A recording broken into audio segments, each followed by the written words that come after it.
Sheriff's Office K-9, come out now with your hands up. Announce yourself or I will send the dog and he will bite you. And while the police K-9 did not bite suspects Brooke and Randy Moore, the dog did aid in their arrest. Flagler County Sheriff's deputies attempted to pull over the couple who they say were joyriding in a vehicle stolen from Volusia County. Deputies say Randy Moore, who was behind the wheel, fled recklessly along State Road 100 Friday and lost control. Deputies deployed stop sticks not far from Bunnell Police Headquarters, but the vehicle continued northbound on US 1 before it ran off the roadway and crashed. The Moores then tried to flee on foot into a nearby wooded area, but were arrested in the Sawmill Estates community in Bunnell. The Moores, who both have previous felony convictions, are now being held on charges of grand theft auto and resisting an officer without violence, while Randy Moore faces additional charges of fleeing and eluding and reckless driving with property damage.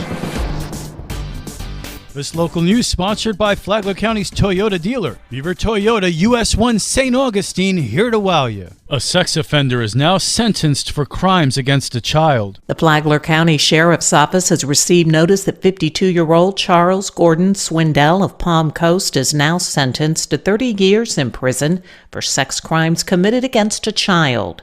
Flagler County Sheriff Rick Staley has more details. A father and stepfather will now spend the next 30 years in state prison for taking the innocence away from a child. This is exactly where he belongs, and this will likely amount to a life sentence based on his age. So I thank the judge for sentencing him to 30 years on these terrible crimes that he committed, and I pray that the victim and the family find closure and are getting the help that they need. Let this dirtbag rot in prison. Swindell was arrested a while ago for sexual battery against a child when a mother grew suspicious of Swindell's behavior after finding a note from another child who previously fell victim to him. The mother notified law enforcement with her findings, which led detectives to launch an investigation, resulting in the discovery of evidence and testimony from the child. For Flagler's Morning News, I'm Karen Johnson.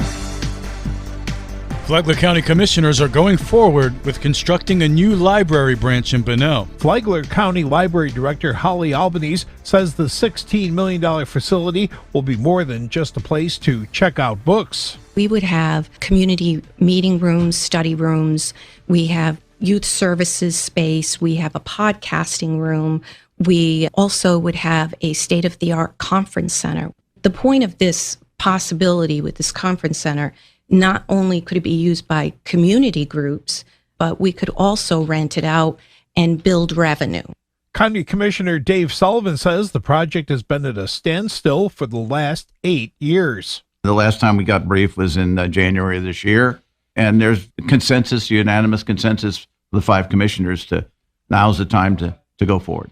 The goal is to hold a ribbon-cutting ceremony at the new Commerce Parkway Library in the summer or fall of 2024. For Flagler's Morning News, I'm Rich Petchke.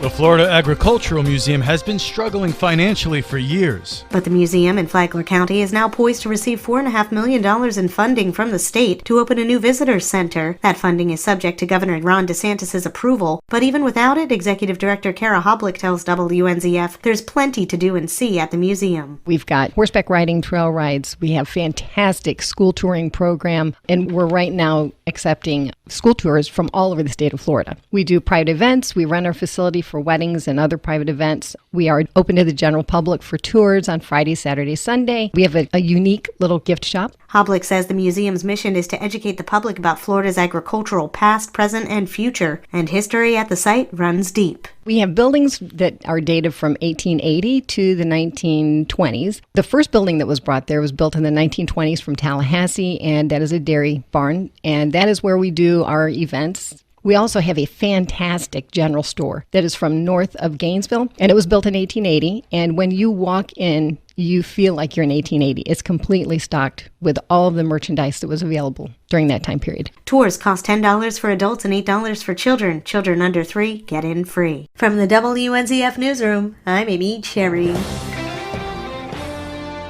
There are some 15 historical organizations in Flagler County. Ed Sharkovich, president of the Flagler Historical Society, knows who they are. You've got the Flagler Beach Museum, the Ag Museum, Palm Coast Historical Society and Museum, the African American Cultural Society. US 1 has an amazing collection of artifacts and stories of their members that have lived here and have also gone back to Africa to trace their roots. While that's not the entire list, Sharkovich said they've joined forces. He said on a recent episode of the Flagler Voice that the Flagler Preservation Society is working to further the scope of history in the county. Catch the Flagler Voice on WNZF on Saturday mornings at 8:30 and anytime on the Flagler radio app. Tomorrow, what is the Preservation Society doing? From the WNZF newsroom, I'm Deb Albertson. And now you're up to date on Flagler's Morning News. I'm Rich Carroll.